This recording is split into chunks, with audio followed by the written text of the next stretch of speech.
ক্লাসে তোমরা কি কি ফ্রিডম পাবে আগে বলে দেই ভাই। আমার ক্লাসে তুমি যতবার ঢুকবো কোনো পারমিশন নেওয়া লাগবে না, তুমি ঢুকে বসে যাবে। তোমাকে আমি কোনো কিছু জিজ্ঞেস করলে উত্তর দেওয়ার জন্য দাঁড়ানো লাগবে না, একমাত্র আমি প্রয়োজন করলে তোমাকে বলবো একটু দাঁড়াও।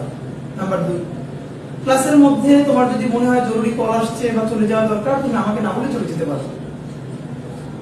নাম্বার 4, ক্লাসের মধ্যে তোমার ঘুম পেলে তুমি ঘুমাতে পারবে, অন্য কেউ ডিস্টার্ব করবে না, আমিও ডিস্টার্ব করবো না। সাধারণত বাংলাদেশে একটা কালচার হলো সায়েন্সে পড়লে সে ধরো বাংলাদেশ স্টাডিজ কেন পড়বে, তো সায়েন্সে পড়লে কেন পড়বে, কমার্সে পড়লে কেন পড়বে, এটার একটা কারণ হলো গত 10 বছর 15 বছরে বাংলাদেশ স্টাডিজের নামে যা পড়ানো হয়েছে এটা লিটারালি একজন ব্যক্তির জীবন বন্দনা পড়ানো হয়েছে। হ্যাঁ, এটা মানে মুজিব স্টাডিজ দিলে এটা মোটামুটি একটা ঠিক আছে, এর বাইরে কিছু হয় না। আমি বরং তোমাদের সাথে রাফলি আমরা কি বলবো একটু রাফলি বলে ফেলাই, হ্যাঁ, যে আমরা এখানে কি শিখতে চাই। দুনিয়ার সবকিছু শিখে ফেলানো ভার্সিটিতে এটা খুব খারাপ কাজ। যখন আমি আরো ছোট ছিলাম তখন প্রথম দিকে চেষ্টা করবো আমি স্টুডেন্টদেরকে সব পড়াই ফেলবো, তো সব পড়াই ফেলাটা আমাদের ভালো কাজ না। হ্যাঁ, ভার্সিটিতে সবাই পড়তে আসে না, সুতরাং যে মানুষটা যা চায় না তার উপরে উঠে জোর করে চাপাই দেওয়া জুলুম আমি মনে করি। তো আমার ক্লাসে তোমরা কি কি ফ্রিডম পাবে আগে বলে দেই ভাই। আমার ক্লাসে তুমি যতবার ঢুকবো কোনো পারমিশন নেওয়া লাগবে না, তুমি ঢুকে বসে যাবে। তোমাকে আমি কোনো কিছু জিজ্ঞেস করলে উত্তর দেওয়ার জন্য দাঁড়ানো লাগবে না, একমাত্র আমি প্রয়োজন করলে তোমাকে বলবো একটু দাঁড়াও। নাম্বার 2, ক্লাসের মধ্যে তোমার যদি মনে হয় জরুরি কল আসছে বা চলে যাওয়া দরকার, তুমি আমাকে না বলে চলে যেতে পারো। নাম্বার 4, ক্লাসের মধ্যে তোমার ঘুম পেলে তুমি ঘুমাতে পারবে, অন্য কেউ ডিস্টার্ব করবে না, আমিও ডিস্টার্ব করবো না।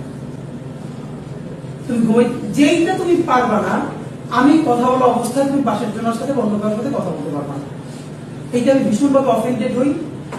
আর তোমরা তো ফার্স্ট ইয়ার ক্লাস নিয়ে একটা ঝামেলা আছে ভাই। ঝামেলাটা হলো আমরা তো মাত্র কলেজ লাইফ শেষ করে ইউনিভার্সিটি আসি, তো কলেজ লাইফের কিন্তু ভিন্ন একটা এসেন্স আছে, একটা ফ্লেভার আছে। কিন্তু কলেজ আর ভার্সিটির মধ্যে যে একটা আকাশ পাতাল পার্থক্য আছে, এটা বুঝতে বুঝতে আমাদের ফার্স্ট ইয়ার চলে যায়। একটা কলেজ স্টুডেন্ট যা পারে, যা করতে পারে, একটা ভার্সিটি স্টুডেন্টের অ্যাটিটিউডের মধ্যে, কাজকামের মধ্যে তার একটু তফাৎ কিন্তু পরিলক্ষিত হতে হয়। এইটা বুঝতে বুঝতে আমাদের ফার্স্ট ইয়ারটা চলে যায়। তা তুমি নিজেকে নিজে ভার্সিটি একটা আন্ডারগ্রেড স্টুডেন্ট হিসেবে নিজেকে অনার করো কিনা জানি না, কিন্তু আমি ভীষণভাবে তোমাদের সবাইকে অনার করি। আমি মনে করি তোমরা আন্ডারগ্রেড স্টুডেন্ট এবং তোমরা মাশাআল্লাহ বড় হয়ে গেছো। আমার কোনোদিন তোমাকে বলতে হবে না যে এই কথা বলো না প্লিজ, কোনোদিন এইসব বলতে হবে না, কারণ আমি মনে করি তোমাকে বলা এটা আমার জন্য অসম্মানজনক। তো আমি আশা করি এটা তোমাদের জন্য হবে। অ্যাটেন্ডেন্স নিয়ে কোনোদিন কেউ চাপে থাকবে না। আমার ক্লাস শুরু হওয়ার পর যদি তোমার ক্লাস করতে ভালো না লাগে, একদম চাপ নিবে না। কাগজে অ্যাটেন্ডেন্সের তোমার রোল নাম্বারটা লিখে আমাকে দিয়ে যাবা, চলে যাবা, আমি অ্যাটেন্ডেন্স দিয়ে রাখবো। ক্লিয়ার?